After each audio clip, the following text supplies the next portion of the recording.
Thanks, Zoom. Cool. Right. So I'm going to just start with the quick, okay, there's still people coming in. But yeah, I'm going to just start with a quick little summary of what we're up to and the kind of context of this session. So we started a very ambitious idea of doing a webinar a month on a different topic about peatlands about 10 months ago.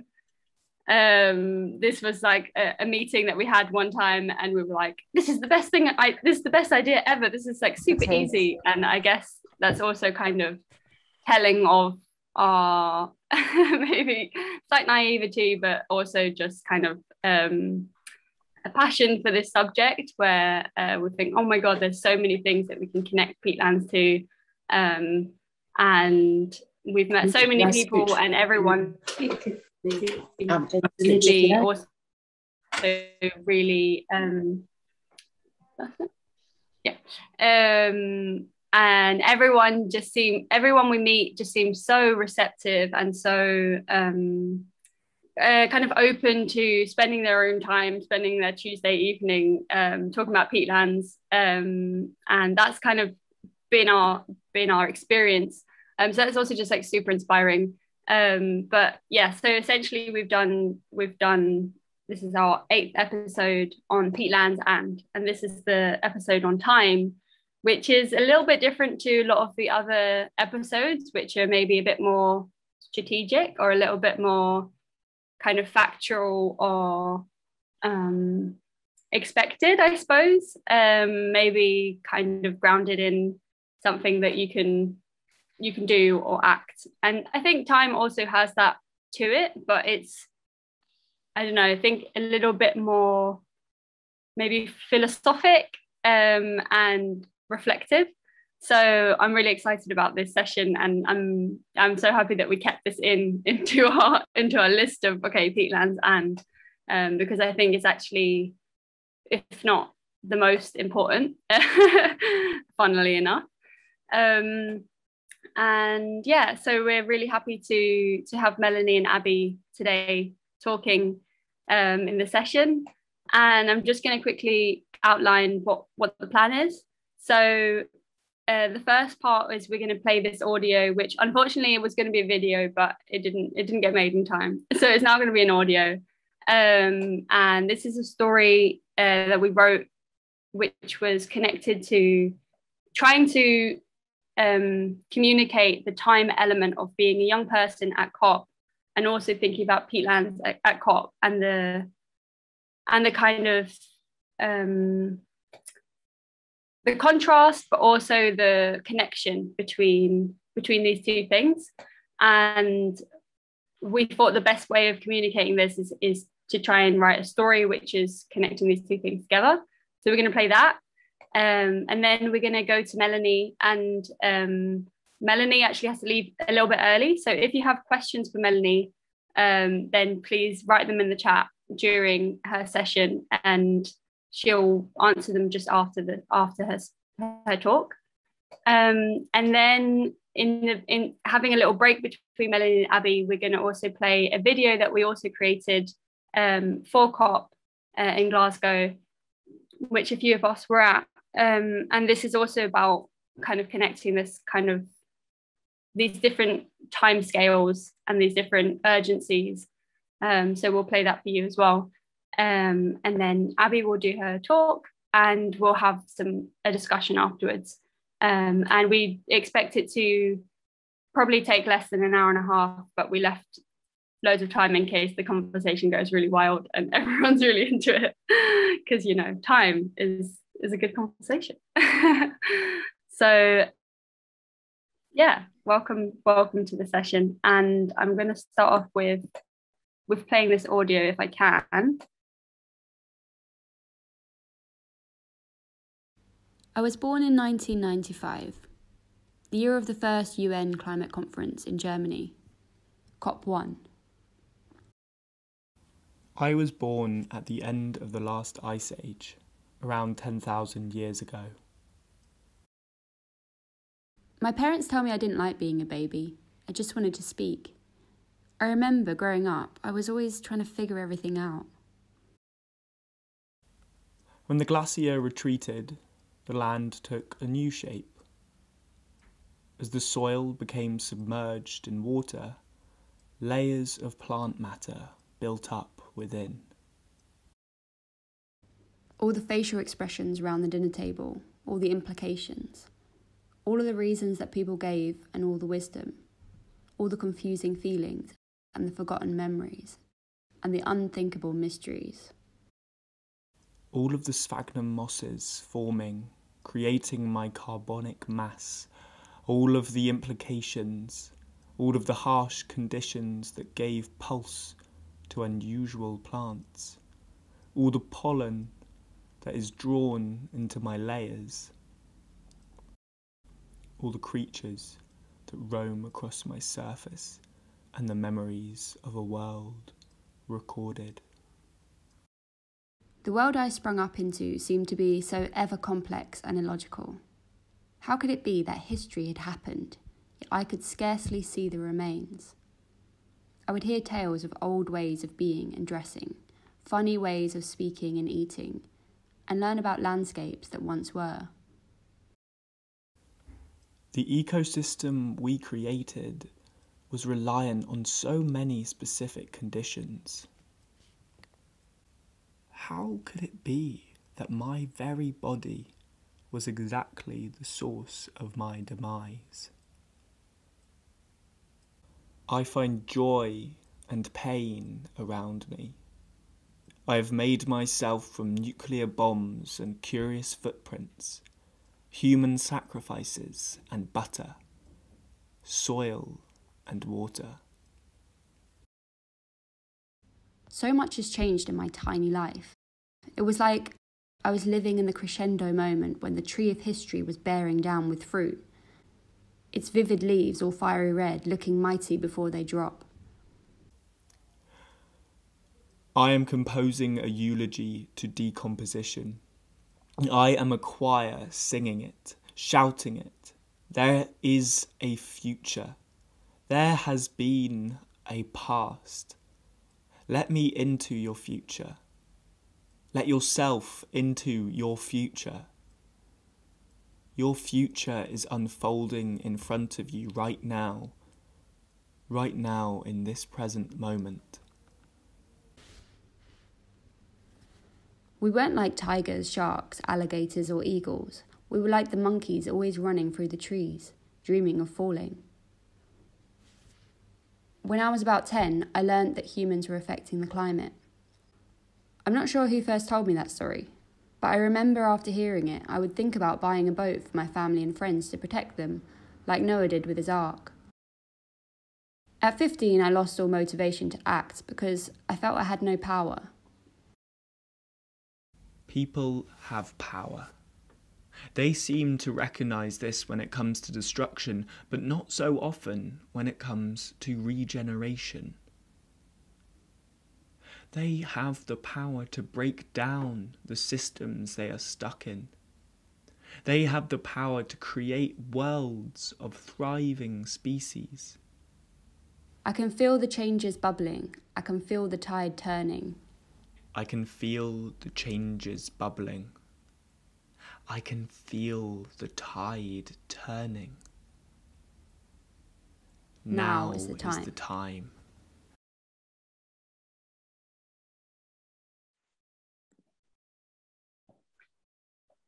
So yeah, apologies for not having a video and having that on my iMovie, but you can get a bit of a sense of what we were trying to communicate, and trying to get that contrast between the slow voice and the kind of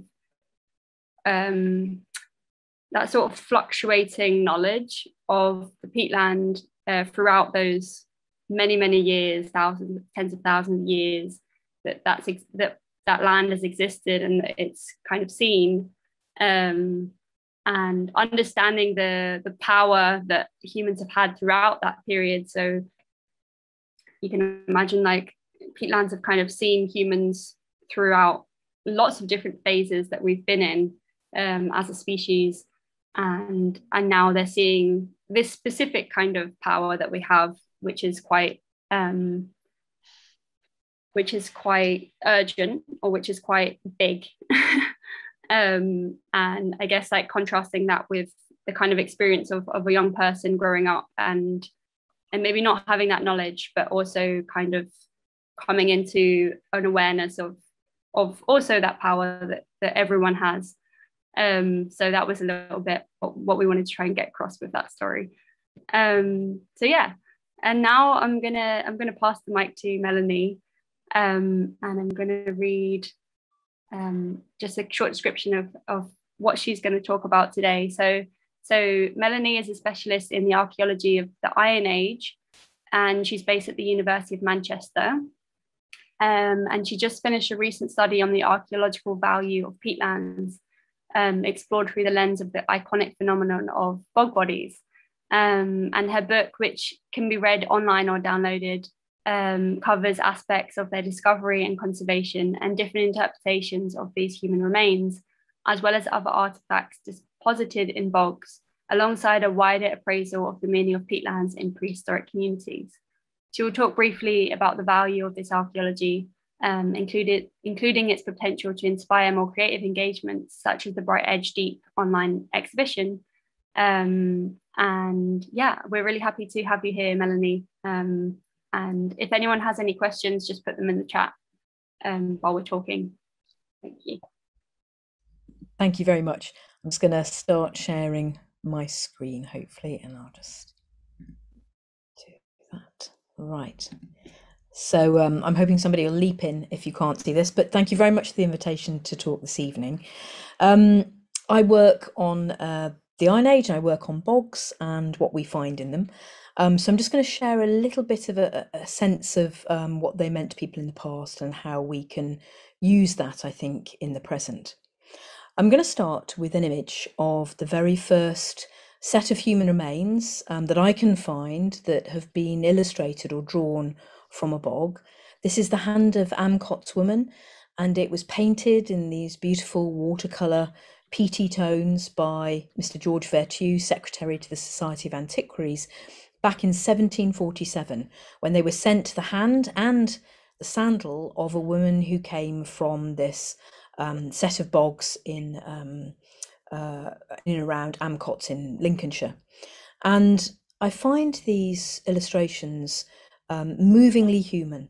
The way in which the hand of this woman survives to kind of reach out through time, as Abbi Flint, who'll speak after me, put it when we discussed this together, a hand asks for a hand, and it is that sense of a hand reaching across time to us that I think motivates many of us archaeologists to speak on behalf of the dead, but also reach out, as you have so eloquently put it already tonight, to the future.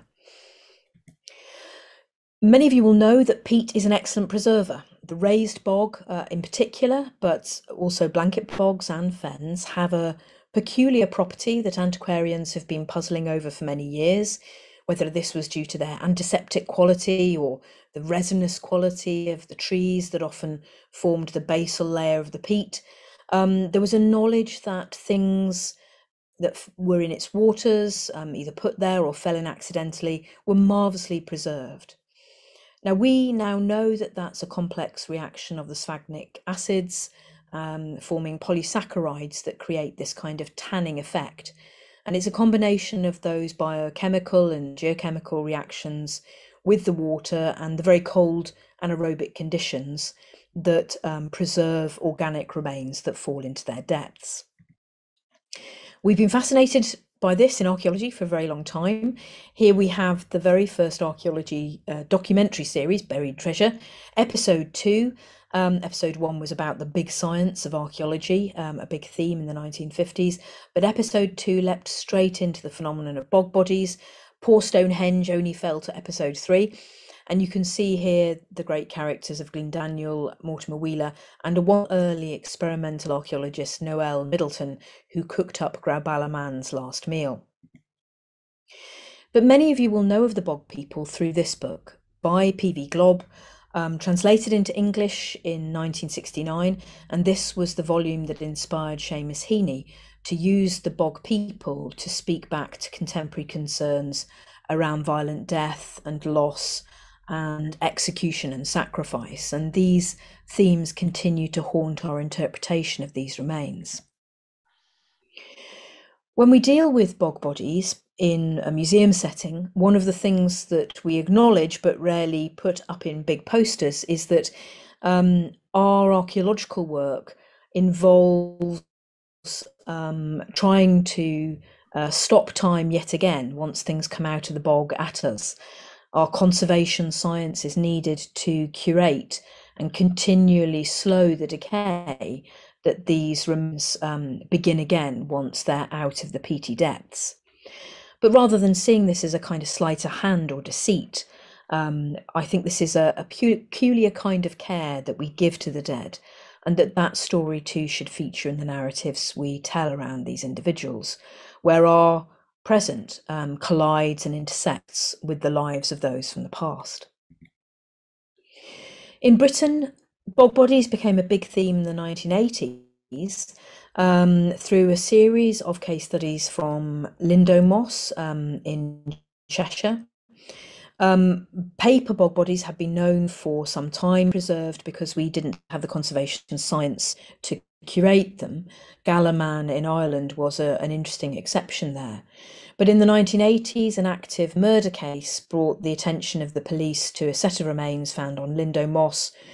She was eventually dated to the Roman period rather than a recent murder victim, but that started a series of discoveries which totaled at least 3, possibly 4 bog bodies, the most famous of which is known as Pete Marsh, who resides in the British Museum. Bogs, as archaeologists started to think about them, had not had a good press in the cultural imagination of the general public. They're used to describe pejorative ideas and peoples. Here are a couple of quotes from the 17th and 19th centuries about the way in which people view bogs, their marginal nature, the way in which they're perceived as wastes, to be got rid of, to be drained, to be milled away within the discourse on environmental improvement, which wanted to turn these into productive land. And we can see those ideas very much peddled in the work of people like Bram Stoker or Conan Doyle, or Swift's Tale of the Tub, where the bog stood as a pejorative stand-in for the people that you would find in and around them. And in my own area around Manchester, here are a couple of rather nasty pieces of local ethnography about the Little Moss Gorbies from Ashton-under-Lyne and the inhabitants of Lindow Moss, describing them effectively as Aboriginal communities lurking on the fringe of civilised society. Yet, as Matthew Hyde and Christine Pemberton's wonderful study of Lindow has revealed, these bog warriors, as they like to call themselves, were actually the marginalised fringes of communities that had been disenfranchised of their common land, or neglected by society as they returned from conflict, or found a way of life on the bog that they could continue to enjoy, even though they were poor and of little means, and it gave them a place to dwell outside of normal society. They weren't the remnants of an Aboriginal community in Britain from prehistory. But the qualities of the bog have always given it this almost supernatural and untrustworthy nature.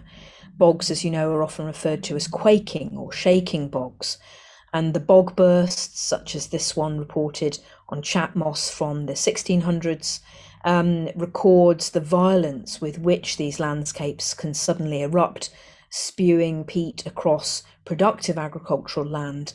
And as the local inhabitants in 1526 put it, they thought it was doomsday and the end of the world was upon them, which may be a familiar feeling from those of you who've attended COP recently.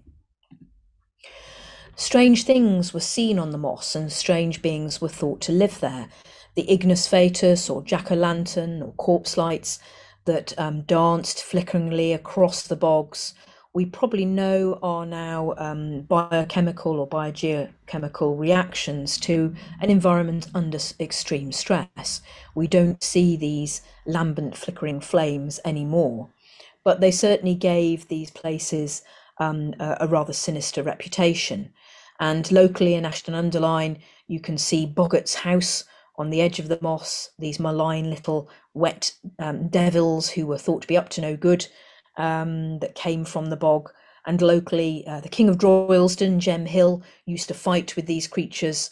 And we've also got an example there of a boggart seer who used to combat with these fearin. So they are, by the historic period, a malign place to be avoided, where bad things happen to you. But how did prehistoric people see the bog? The first millennium BC, the period I work mostly in, the Iron Age, saw a major change in environmental factors.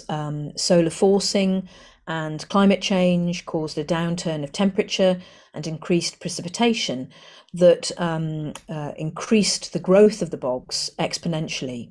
And this is a still from the museum at Mosgard in Aarhus, of the entrance into the Iron Age gallery, which conjures the simple fact that in Denmark and other low-lying areas, up to anywhere around a third of productive agricultural land was lost to the bogs as they grew and swallowed the field systems of the Bronze Age.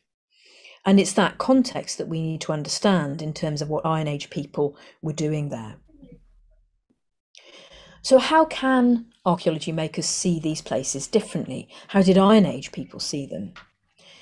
We know that they are cutting peat for fuel from the late Bronze Age at least onwards, possibly before that.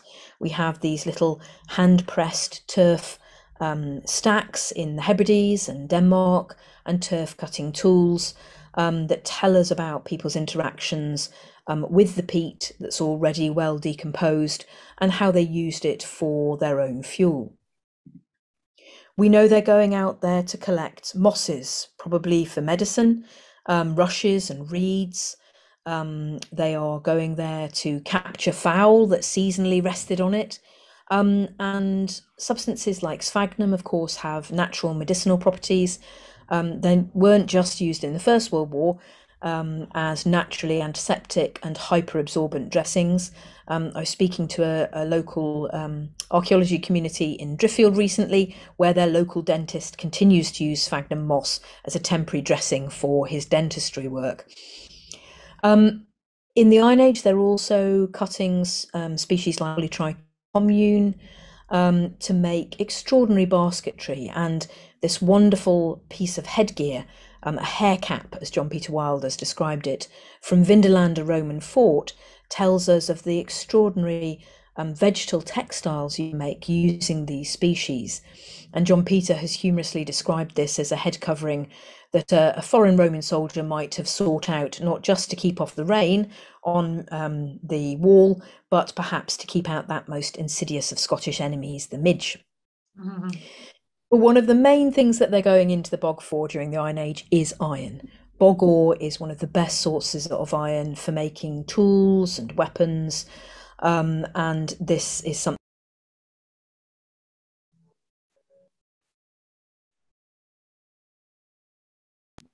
Sorry, Melanie, I've just accidentally muted you. Yes, so they're going to cut the ore, and they're using this to make their iron tools and weapons.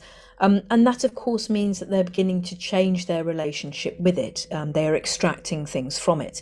And this might help explain some of the discrepancy in dates we see between features in which we find some of our bog bodies, where the peat cutting is much older than the remains that get deposited in them. Peat bogs, particularly in Ireland and Scotland, have yielded some of the most fantastic Iron Age archaeology we have.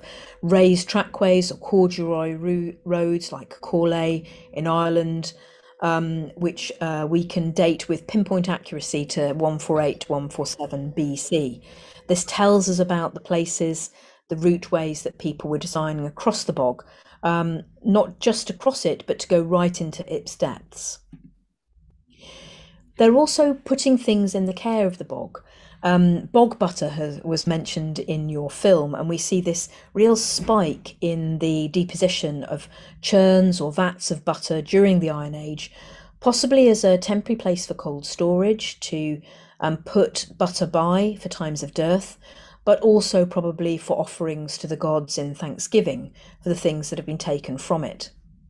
And our composite body from Cladhallen, a late Bronze Age site up in the Hebrides, tells us that occasionally human remains were temporarily curated in the bog as well, as a way of dealing with stopping time, intervening with time. I think they must have thought of themselves as time lords to some extent, as a way of creating more complex mortuary rites and composite ancestors. So they were aware, I think, of its extraordinary properties at this time. It wasn't just bog butter they took back to the bogs. There were cauldrons, there were shields, there were weapons, there were golden torques in the Stirlingshire hoard up near Flanders Moss. Plaits of hair have been found in Denmark, and staked animals with clubs lying alongside them are a particular feature of the Swedish bogs. And archaeologists have puzzled long and hard about what was going on here. We think that these are deliberate offerings back to the bog, perhaps in thanksgiving for what has been taken, where it tells us that these bogs are seen as portals or thresholds between realms where you might communicate with the gods, or where the supernatural was indeed imminent, a place of hierophany, we might call it. And many of these objects are beautiful, fine, the very best craftsmen could make, but many of them are also old and worn and used and redolent with life. And this might be an important part of how those associations with people made these especially powerful offerings, through which, in the act of sacrifice, their vitality and their fertility was reaped through the giving up of these things and the giving over of them to the. So what about our human remains? Some of them we know are simply accidents, people lost in bad weather.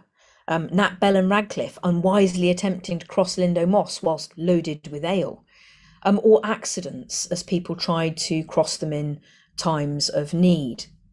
People fled into the moor or the bog to escape enemies. They were also hidden perhaps in the bog as a result of domestic violence or even murder. And the bog was thought to be a peculiarly suitable place to put the remains of the Covenanters in Scotland. It was also, for some individuals, the only place they could go when they despaired of life, as the sad case of poor Mary Daniel tells us, who drowned herself in a pit on Duckenfield Moor after she had finished her milking. And that was a particular account that really pulled at my heartstrings. But when it comes to our Iron Age bodies, it is the classical authors' accounts that have particularly been drawn upon to tell us that this could be a suitable form of punishment for particular crimes, or an act of sacrifice, either for divination by the northern barbarians, or even for scapegoating, for heaping the ills of society upon a poor unfortunate soul who might already be singled out by virtue of a natural deformity or a rather disadvantaged part of life, which led to their final demise. But Ned Kelly over in Ireland has argued from the life histories of some of these individuals that they often come from the very top echelons of society. They've often had good diets, they're pretty healthy, some of them are physically impressive. And he suggested some of them are indeed failed kings whose time has come to an end, or seized enemy warriors who'd had to die as part of earning renown on behalf of the tribe who'd taken him captive. Lindoman is one of the best examples we have for the suggestion of a sacrifice, who dies a particularly kind of sudden and violent death. But it's also possible that some of these individuals go, if not exactly willingly, perhaps knowingly to their death. Many of them have been prepared in terms of neatly trimmed beards or last meals, such as Moydrum Man here, who's eaten over 200 slow stones, presumably not soaked in delicious gin, but perhaps no less an important meal at a time of dearth. In my own institution, I've been working on a boghead known as Worsley Man, building on research by other scholars. And we found out that our boghead, who again dies a rather violent death from a massive head wound, a wound behind the ear, and final decapitation, dates actually to the Roman period.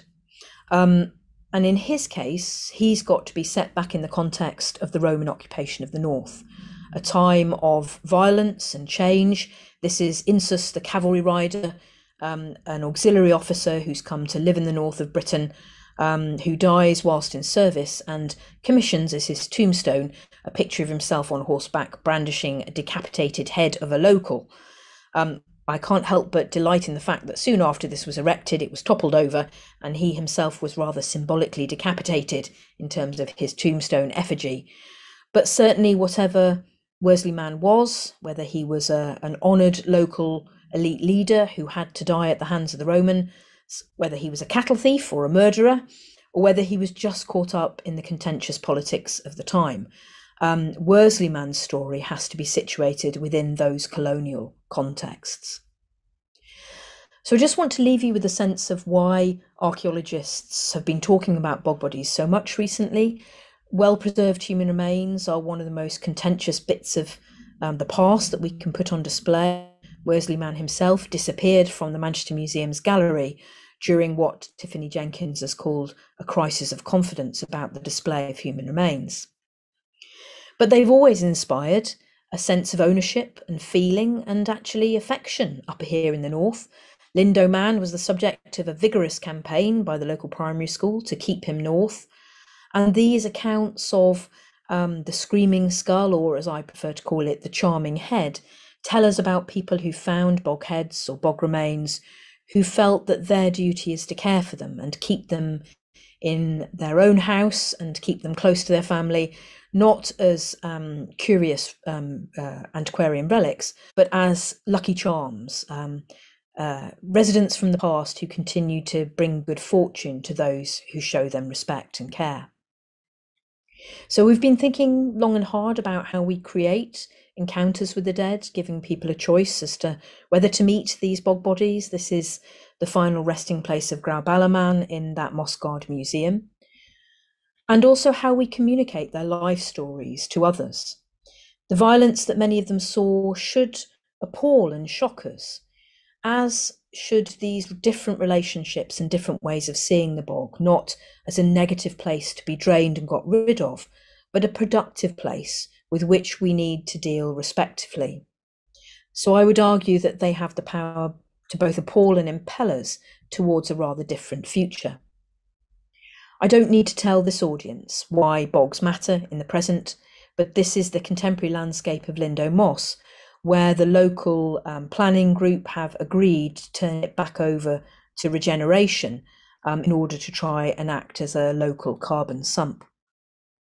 And I think Nikki Whitehouse might be with us tonight, but one of the things that we can do to try and encourage those new conversations is to bring to people a deeper sense of the cultural life of the bog and the rich relationships we have had with them to make us see them again differently in the present. And to that end, it is more creative engagements that I've been working with Rose Ferraby recently on ways of representing the bog bodies that capture more of these places and the bog matter and the forms that we find within them to create new relationships with the dead. So if you'd like to find out more, you can download this for free. It's fairly cheap too, but I hope that that's given you a little taste of why I find this topic so fascinating and why I think it matters right now.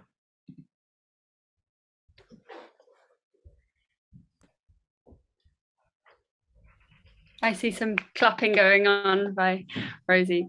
Melanie, that was absolutely amazing. I feel like I've been toured around a whole museum, and that's quite like a long time since I've done that for lockdown, which was also is just really nice.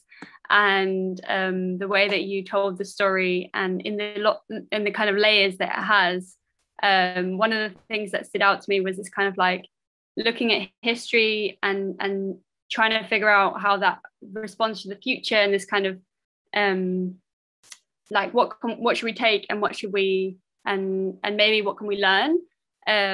So for example, like some of the things you said was like that you use something so long and then you give it back to the bog, and the idea of like using it is for that duration of time adds value to it. And I think that's something that in these days quite often, like the shorter you use it is often like kind of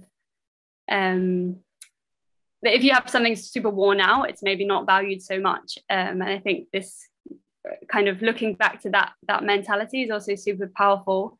And this idea of like giving like reciprocity to the things that the wetland gives to you, not just because you want to bury your loved ones, but also just because you want to appreciate that kind of interaction. I think that's also super valuable.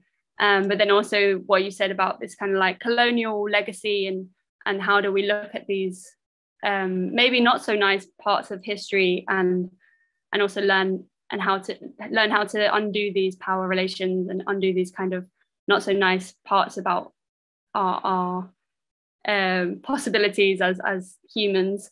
So yeah, thank you for that. And if anyone has any questions, please put them in the chat. And I will pass them on to Melanie now. There's a few coming in now. So Deborah writes, fascinating talk, thanks Melanie, very evocative and poetic, and enjoyed the journey of the passion of the bogs from contemporary writing to academia and archaeology, transforming our past, present and future. So that's more of a statement. It was nice. And Rosie asked, Mel, what I found really interesting in your talk is how we bring back a sense of the physicality of these things, people and peat, and how we tell these stories. In what way would you like to tell some of these stories?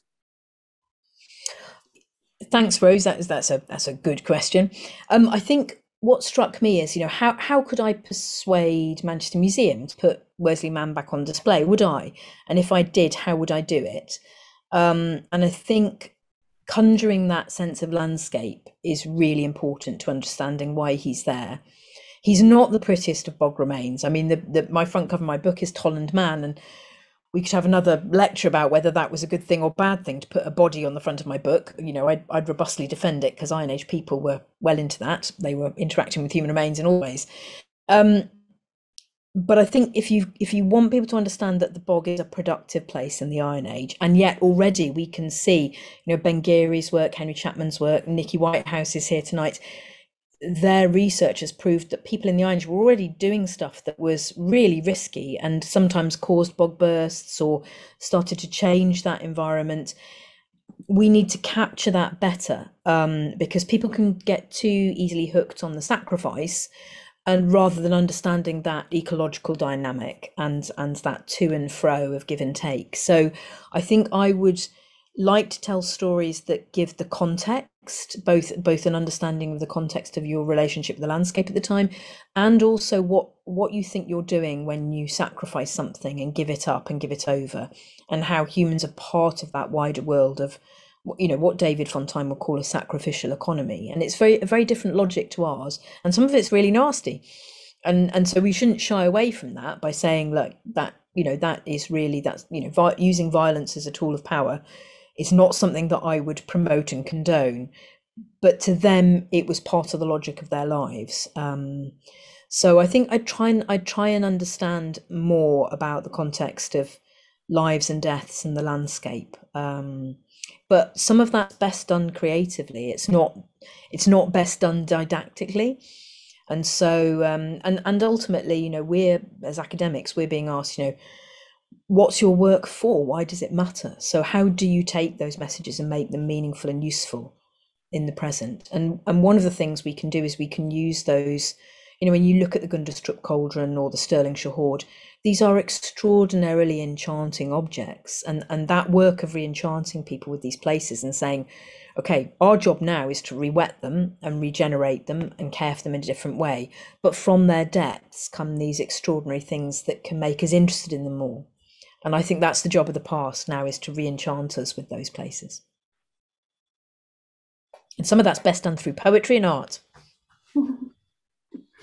We're on the right track then. I also think it's interesting. Yeah, it's interesting that you talk about this idea of like sacrifice and like the negative as well, because I think this is something that is going to become more and more and more important as we face this global scale crisis, multiple crises, and the idea of like the sacrifice, I think, is really coming forward again into like people's perception of, yeah, what does that actually mean to like sacrifice? And yeah, right now it like has this strong like racial dynamics to, you know, who are we sacrificing in this crisis and things like this. So I think that's really interesting that as we tell the story again of like, what does that actually mean? I'm going to go on to the next question. So hi Mel, I love the notion of bogs as portals into other worlds, maybe of the dead. This reminds me of very deep bog pools that have disappeared from many of our bogs. Do you think this might be important, maybe important components of the bog that may be linked to more strongly to the underworld? Yeah, so the thing I cut for my presentation, because it was far too long already, there was a lovely map that has been studied in a wonderful article on kind of, 17th, 18th century relations with bogs, of I think it's Wymot Moss in West Lancashire, which shows these features called hellholes. And the author of that article argues that these might be places where supernatural entities might be thought to kind of pop up, or where you could communicate with them. And various writers talk about these deep pools, these still pools that look like black eyes, into which you could hide things or sink things, or, there is a particular fascination for them. So I think, and of course an old peat cutting would form that place, and they are on Wymot Moss, they are circular. They are clearly one of the earliest sets of features on the bog, and they're very different from the peat rooms, the moss rooms that characterize the later cutting. So yeah, and certainly we know Grauwellerman, Tollandman, and there's one of the female bog bodies. They're in these tub cuttings on the Danish bogs. So I think that probably explains the discrepancies in the Lindoman dates, but I've yet had that discussion with other people. But, I can see another question there about iron ore, why iron ore is found in bogs. So basically what happens is you get kind of mineralized iron concretion precipitating out in the bog, because as they form these sealed kind of contexts, the water can't leach away. That's the whole point. They're cut off from groundwater, and you get this precipitate. So you get this crunchy iron bog ore layer. And there's a wonderful statistic by Peter Halkin, who's looked at rates of bog ore growth around the Fulney Valley, where he talks about drainage pipes that have been laid by farmers in the 40s, 50s. By the 70s, they're choked up with bog ore. It grows that fast, and locally there it's called the Norseman, because presumably the Vikings in that area were going into the bog to get their ore too. But it's particularly good ore for ironworking when you're doing the small scale smelting and smithing that Iron Age people and up to more recent ironworking processes were using. And then I can see there's a comment there about basketry and crafts. Yes, so I've got some references. If you download the kind of the volume, there are some wonderful cranog sites, particularly in Ireland, where you get these woven kind of sphagnum moss kind of materials. The hat, and there's also a helmet crest from Vindelander. They're on the Vindelander website, I think, but also they're studied by John Peter Wilde, and I think some of those articles are out there on academia. For an insight into the world of organic materials, although it's not a raised bog area, Glastonbury and Mere Lake Village just gives us a tiny insight into what was once there.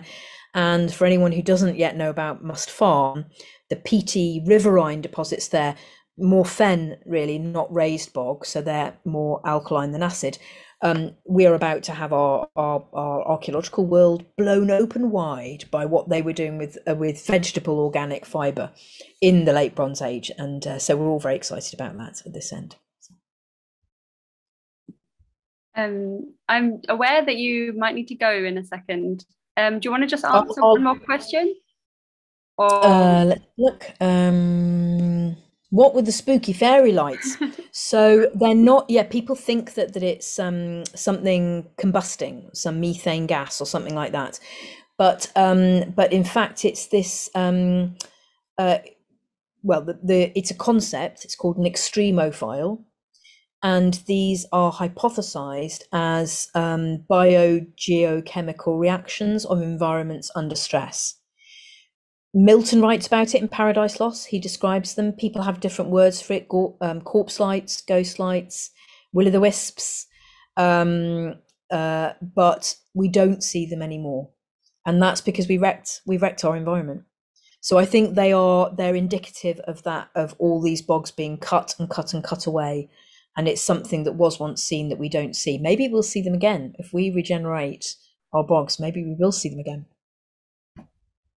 Amazing. I had no idea about this. It's like a whole realm of discovery there. Thank you so much, Melanie. That was really interesting and wealth of knowledge. So just before we go on to Abbi, I'm going to play this video that we created, which I mentioned before, which is... and if there's any other questions, maybe we can also email you, Melanie, just thought. And yeah, so it's basically, I think the title is Youth Sense. And it's kind of just, it's a collection of different people describing their senses. And I'm just going to play it rather than describing it and ruining it. So here we go. Let me just put it on to... Okay. Shout out if the audio is not working for some reason.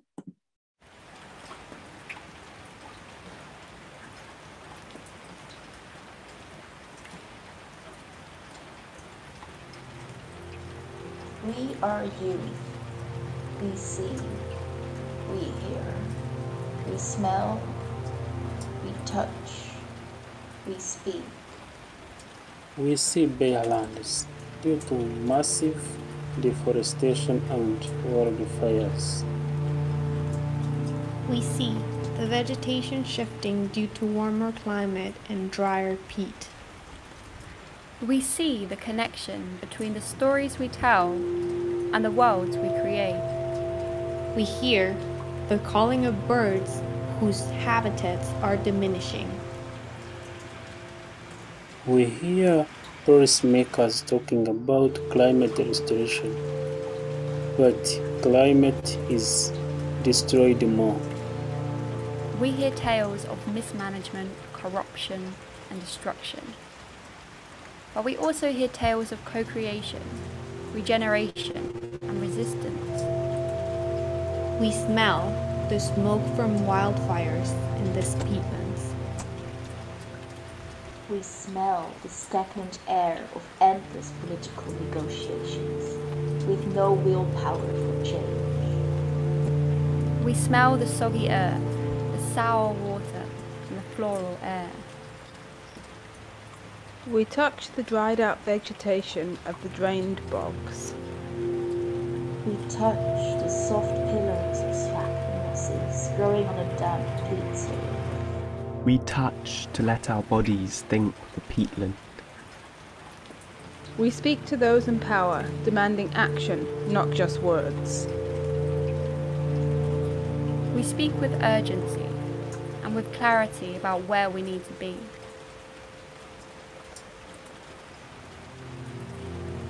We speak for those who have a different language, the language of the birds, the willows and sedges, who tell us that these ecosystems need our protection. We touch, and we are touched in return. We speak and wait to be listened to.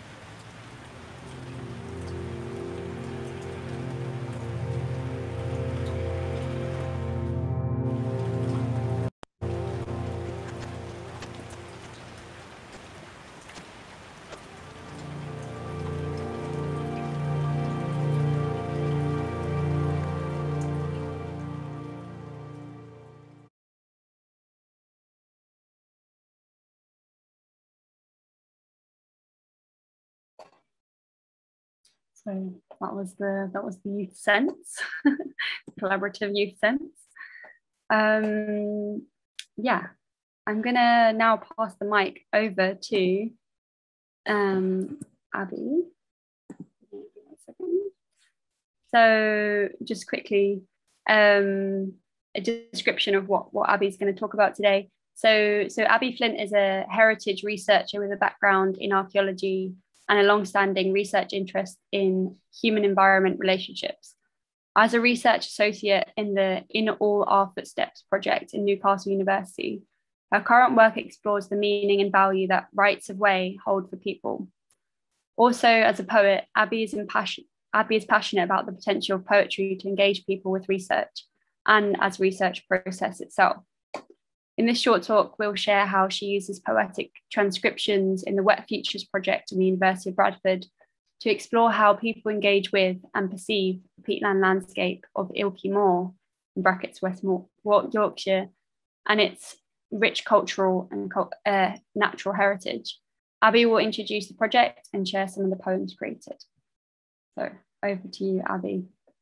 Thanks very much, and thanks Melanie for a fantastic talk about bog bodies and all things peatland archaeology. That's great to set the scene for this. So I'm just going to share my slides.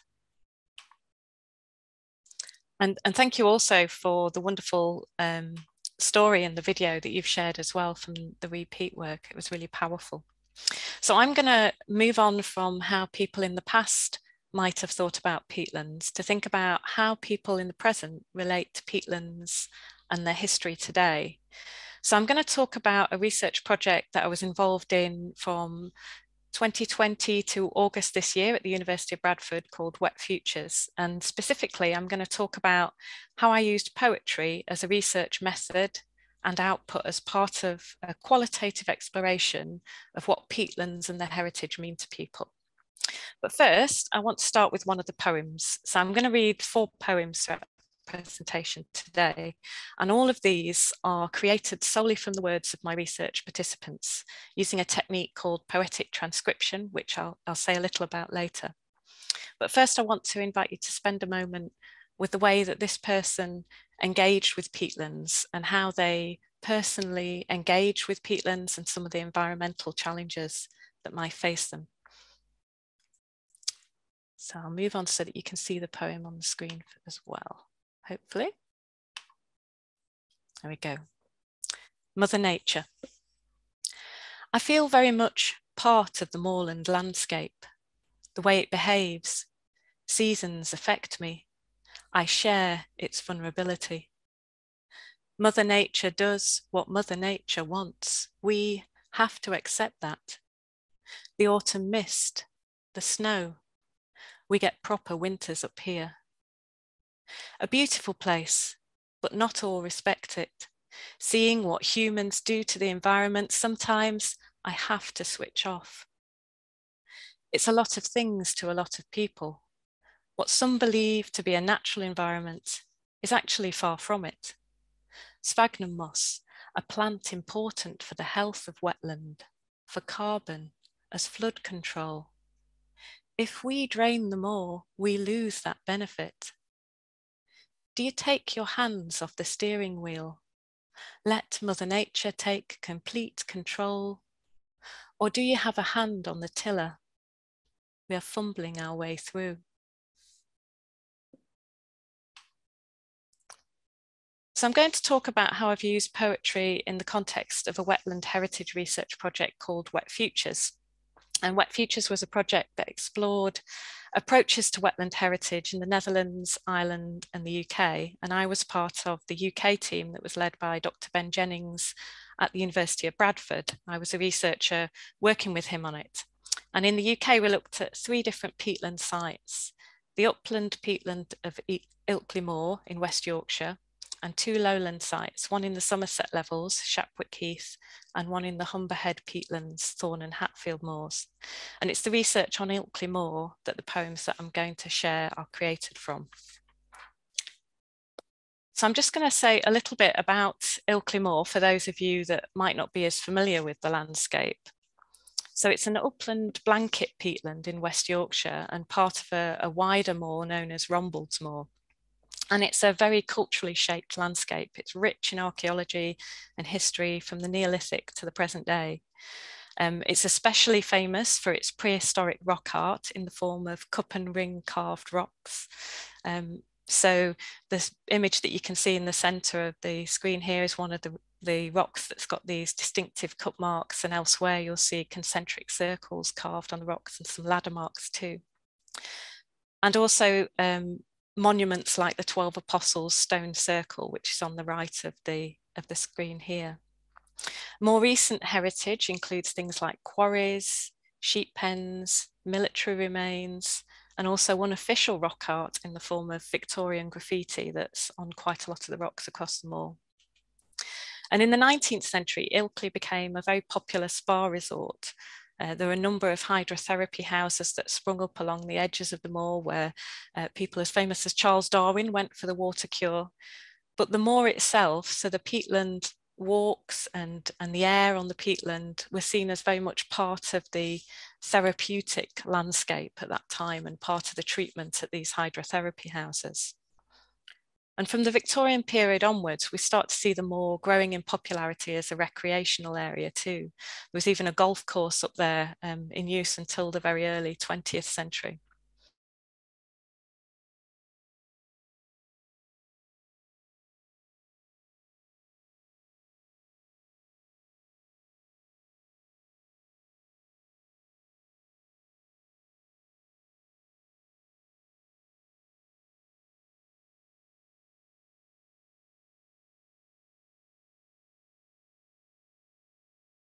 Aspect of Ilkley Moor's folklore there is the song on Ilkley Moor, "PEAT," which many of you might have already heard, which also adds to the importance of this particular peatland regionally because it acts as a kind of unofficial Yorkshire anthem.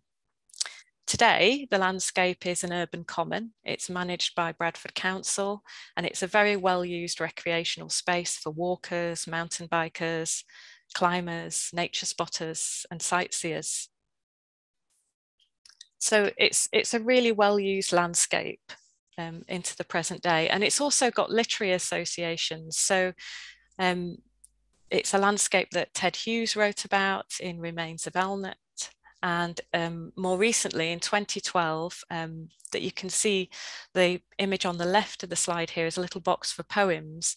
There was a project called Stanza Stones that the poet Simon Armitage wrote a number of poems for. The poems were carved on rocks and placed across the Pennines, and a few of them are on Ilkley Moor.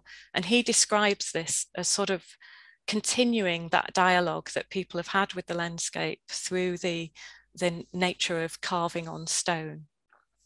So it's got this very long heritage. And before I go on to talk about the poems and read a couple more poems, I'll just say a little bit more about the research that I did as part of the WetFutures project and what the poems draw on.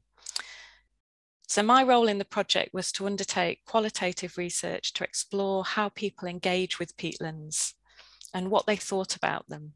And there were 4 strands to this.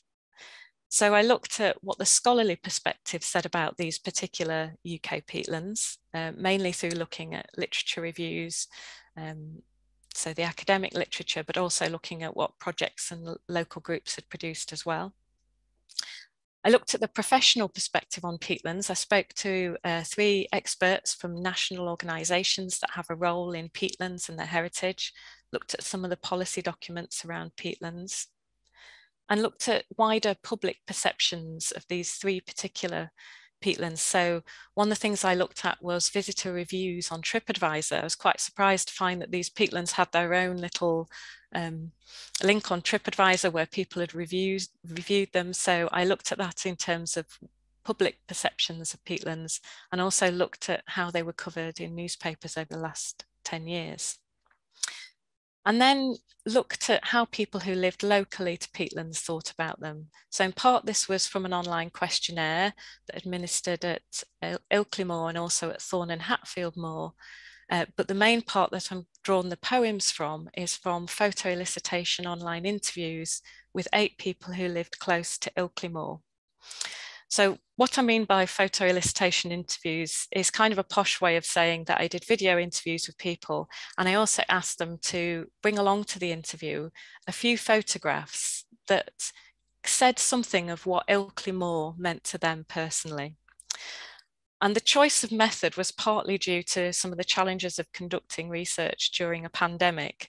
Initially, I'd hoped to conduct walking interviews with people, so take them out onto Ilkley Moor and for them to talk about what the landscape means to them in situ. Obviously, in lockdown, that posed some serious ethical and practical challenges. So we went to this online method, but I hope that by bringing the photographs, people would share a little bit about what that landscape meant to them. So I'm not going to say much about the research findings today because I want to share the poems and the poetic method a little bit more today.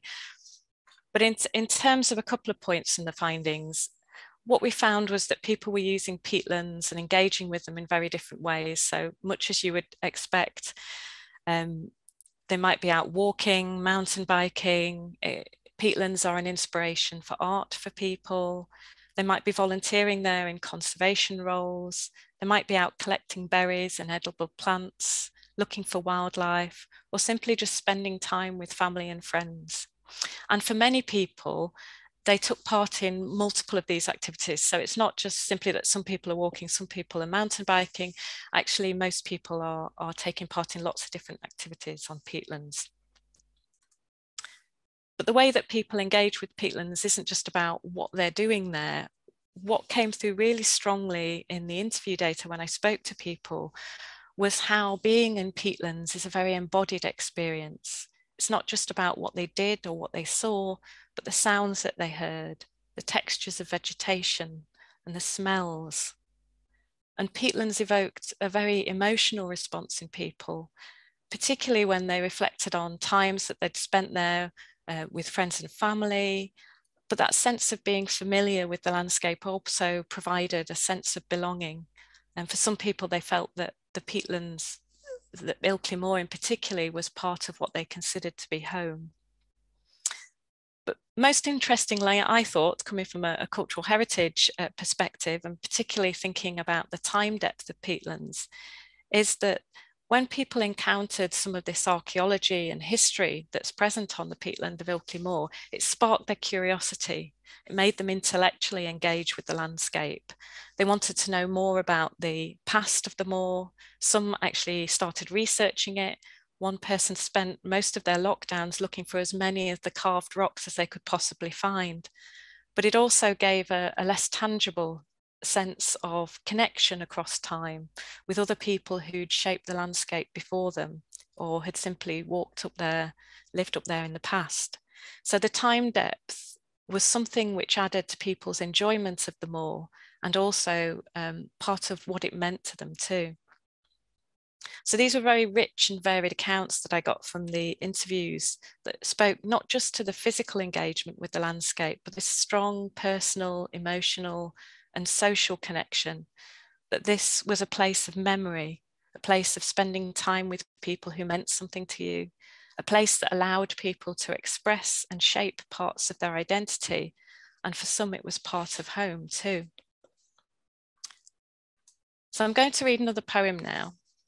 And this one, I think, says something about how this time depth of peatlands strengthens people's attachment to place. And it's taken from the words of someone who was very involved and interested in the local history of the area. And I think their words highlight the personal connections that people build with peatlands and their heritage. and how they see that heritage as something that's living, that they can have an active role in too. The continuation of history. It lifts my heart when I look to the hills, sparks my interest when I start digging into it, how the moor has been a background for the lives of other people. I mean, we've got history. You just walk out onto the moor and you hit the history. Mesolithic, Neolithic, Romans, Knights Templars, Normans, you name it, we've got it. Victorians used it on high days and holidays. Then across the moor are tracks with Viking names. A lot of people don't know about it. It's unscheduled, unmarked, just there. You could trip over it. So much of it is still unknown, or if it was known, it's been forgotten. I see myself as playing a part, a small part, reviving those stories, reviving the memories, helping people understand where they live, look after it, create meaning. I have a tiny part to play in that, otherwise all this will be forgotten. It goes back to Middlemarch, how the good of man is promoted by people, unknown people in unknown graves, doing small things for the good. It's the continuation of history, and this is me continuing history with my quiet life. Ilkley Moor is the background to my life. My first house I lived in with my husband, where my son was born, my first grandchild was born. Every event, I've got the moor as the backdrop. Do you see how it's always been there? The background to my life, and my life is a continuation of history.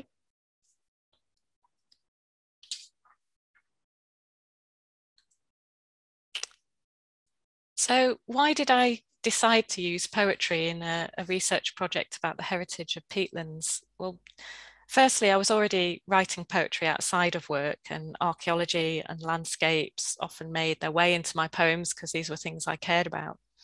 And I'd begun to start bringing poetry and research into closer connection.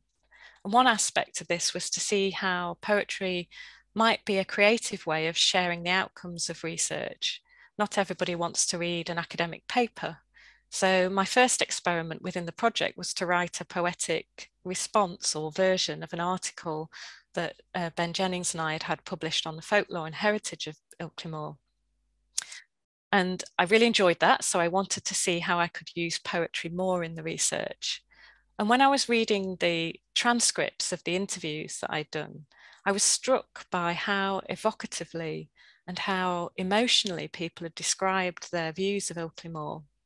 And usually this kind of interview data is written up for publication in academic journals with small quotes of people's words used to illustrate the researcher's interpretation of the data.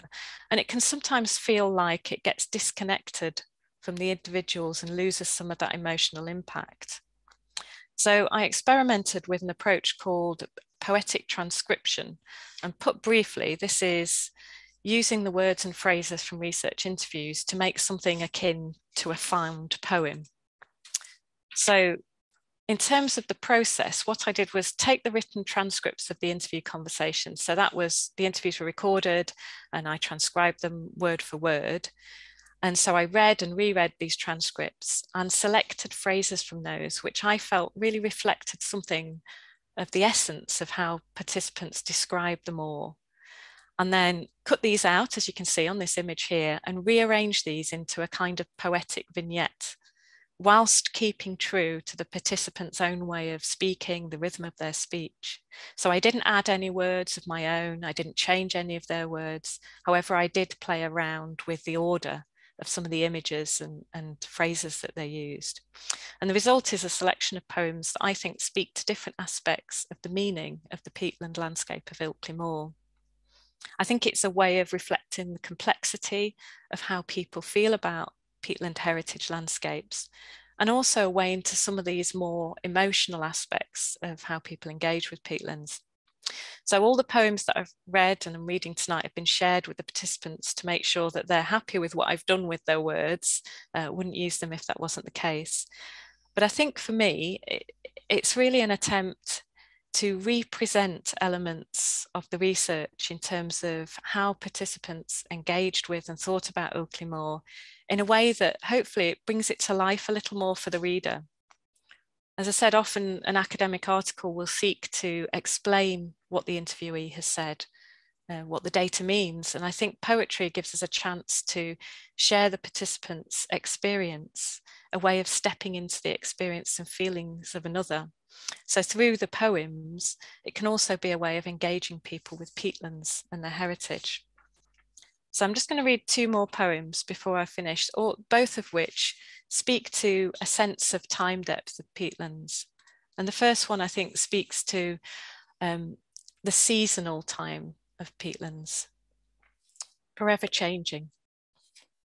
Along with the walking, you get the other things: birds, butterflies, dragonflies, frogs and toads, the little tarns, the changing seasons, weather conditions, how it's different every day.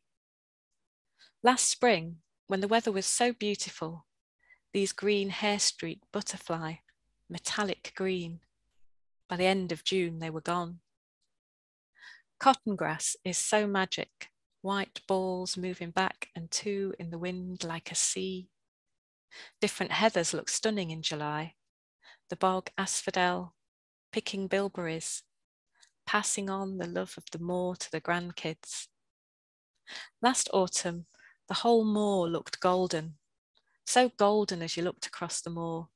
Then you get misty days when you can't see anything.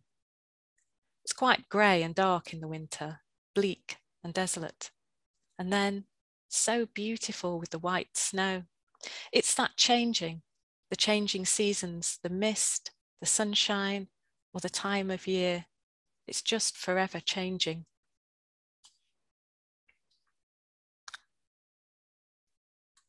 And the last poem I'm going to read gives a sense of a deeper archaeological time and that sense of continuous presence or relationship between people and peatlands. Footsteps. When you get onto the moors, there's a feeling of history, that you're treading in the footsteps of people from hundreds of thousands of years ago. The idea that land hasn't changed does make it a bit special. You might come across a rock and see these ancient marks, cup and ring marks, concentric circles, 3,500 years old. I just find that really magical. We've no idea what it means, why it was done. That idea of somebody being there and doing that, where you can just stand and see it, it just makes your spine tingle.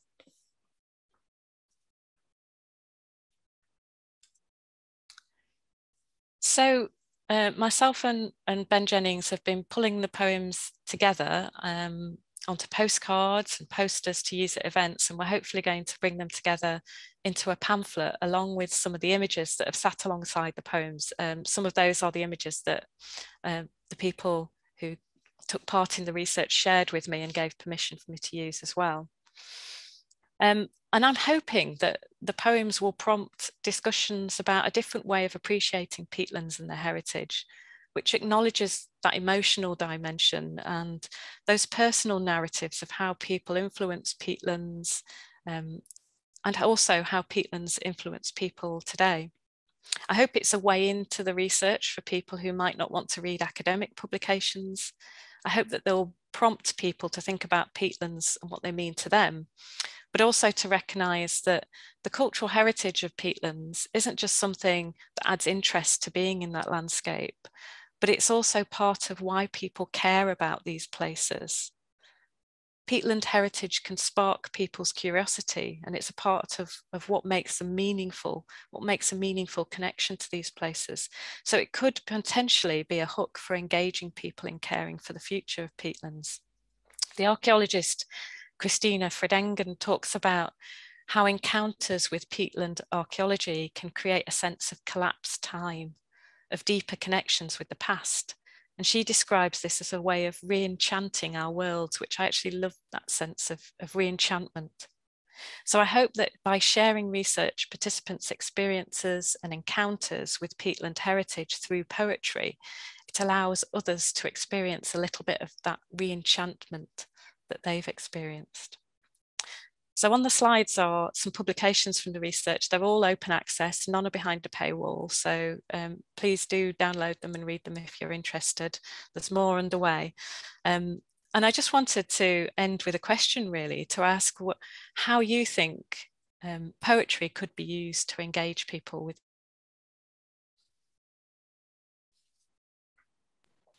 Thank you, Abbi. I absolutely loved that technique that you used, pulling together these transcripts into poems. I thought it was really interesting because it kind of, I don't know, for me, it also really reminded me of the fact that like we often draw these binaries, and for us at RE-PEAT, we often talk about peatlands as these like non-binary spaces, and almost the fact that you're making this a creative and academic piece is really, seems really fitting to the topic of peatlands, and also just this idea that like it reminded me of the fact that peatlands are so condensed in time, like they hold all these like stories like so tightly together, and that's almost like how a poem holds meaning, is like it's very condensed down, but you still translate, you still communicate all of this rich meaning. So I thought that was also really yeah, a nice way of communicating that research.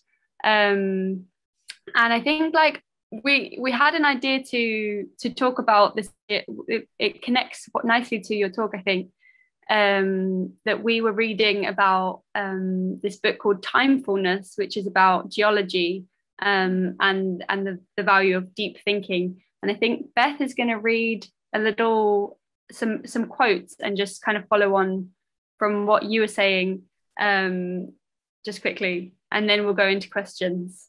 That's great. It fits quite nicely. And of course, if people are having reflections to Abbi's, then also just go ahead in the chat as well while I'm speaking and stuff. So, Abbi, did you want to say something else? No. No, I thought I cut you off. I thought maybe I cut you off. Maybe I cut someone else off. Sorry. Anyway, okay. So, yeah, basically, I'm just going to read a few things from this book, Timefulness, which I think kind of fits in pretty nicely with this kind of idea of kind of reaching into the past and making connections there. So there's a few bits that I've picked out that I'm going to read. So one of them is, I have sometimes felt as if I stood at the center of a circle, equidistant from all stages of my life, past and future. The sensation spills over to the landscape and rocks. Immersed in their stories, I see that the events of the past are still present and feel they could be replayed again one day in a beautiful revelation. This impression is a glimpse, not of timelessness, but of timefulness, an acute consciousness of how the world is made by and indeed of time. And then there's one little bit that I just also wanted to say that was kind of about rocks being verbs. So early on in an introductory geology course, one begins to understand that rocks are not nouns but verbs. Visible evidence of processes, a volcanic eruption, an accretion of a coral reef, the growth of a mountain belt. Everywhere one looks, rocks bear witness to events that unfolded over long stretches of time. Little by little, over more than 2 centuries, the local stories told by rocks in all parts of the world have been stitched together in a great global tapestry, the geologic timescale. And let's see if I find this final little bit. If widely adopted, an attitude of timefulness could transform our relationships with nature, our fellow humans, and ourselves, recognizing that our personal and cultural stories have always been embedded in larger, longer, and still elapsing Earth stories that might save us from environmental hubris. We might learn to place less value on novelty and disruption and develop respect for durability and resilience. So that's just a few little ideas from this book, Timefulness, that I think connect quite well and maybe yeah, we're speaking about rocks here, but then this one, I think also so many of these ideas go towards peatlands as well. So. Oh, absolutely. Thank you. That sounds like a really interesting book. I'll put it on my to-read list. It sounds really good. I think that idea of using the landscape as something active to think with as well, that I think comes through, that idea of projecting things like seeing rocks as verbs and things like that, seeing it as very active and living landscapes, really helpful.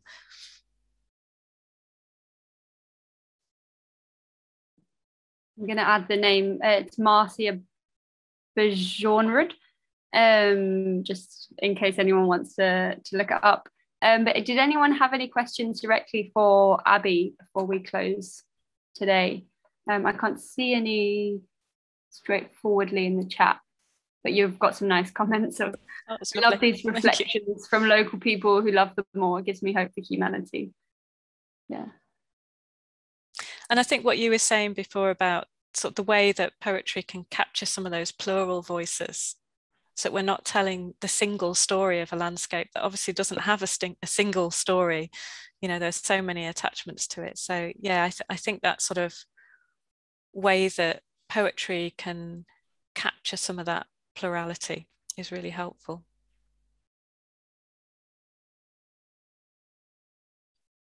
I'm getting one question here. Can you say a bit more about the process of creating the poetry? Did it make you realise things differently?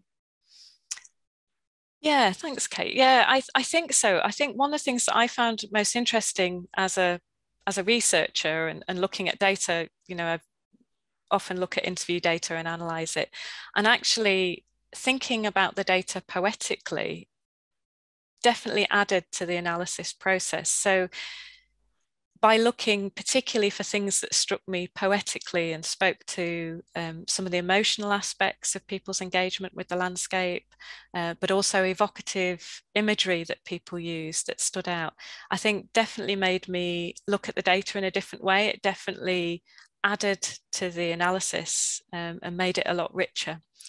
So yeah, it did make me look at the data differently. There's another question from Rose. Abbi, have you found that the form of your poetry has changed in order to capture a different kind of landscape and time?